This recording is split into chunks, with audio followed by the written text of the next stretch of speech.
Next question, how has internet fame affected your career and life? Well, first and foremost, I never set out to become known. It wasn't even, I had no vision for it. I had no idea. Matter of fact, whenever a movie director got embedded with my platoon, I found out the night before. We were at the Marine Corps ball on a Friday, and I was picking up my platoon on Saturday. Normally we pick up on a Friday, but because of the ball, they pushed it to Saturday. I was at the Marine Corps ball, and because I was a new senior drill instructor, I was a brand new staff sergeant, and I was on the first floor, and we were the company that was picking up next. At the same time, the director got approved to pick up with the next, company that just so happened to be us, and I just so happened to be on the bottom floor. So I never set out, like I was voluntold, hey, they're gonna be in your platoon, don't F it up, right? And as a DI, the last thing you want is somebody basically micromanaging everything you're doing on camera. And then you gotta remember, behind the camera, oftentimes you got the series gunnery sergeants, company commanders, series commanders, battalion commanders, so on and so forth. It is not the most conducive environment to train recruits and be on videotape and have everybody watch what you're doing.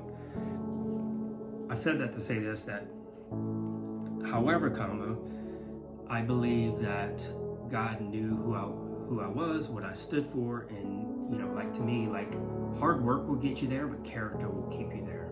And I think that God knew my heart many, many years ago that I would take the responsibility of sharing my life with the world because of what was captured on my platoon. And I'll be the first one to tell you, I was not the best Marine Corps drill instructor. However, I gave my best at being a Marine Corps drill instructor. There's so many amazing leaders out there that were way better than I was.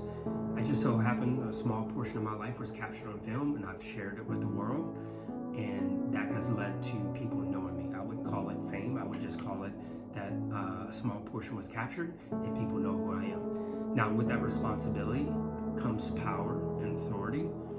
Now I can use that to crush other people to not succeed, or I can elevate people to rise up to the best version of themselves and be able to speak guidance and wisdom and insight to their lives that will get them further. I'm 48 years old, right? So I'm 48 years old, been very successful, but if I'm able to go and speak the Corporals Course, the Sergeant's Course, the Staff Academy, and I can help them get further faster than, when they get to 48, I want them to be further than I am. That's what leadership is, empowering others to propel past you. And so I would say that the internet fame, if you want to call it that, is a responsibility I do not take lightly. And I believe by the grace of God, God knew my character, and I had the skill sets to be able to handle it, to not become prideful and arrogant and all the things that come with that, but to be somebody that will build people up and not tear them down. So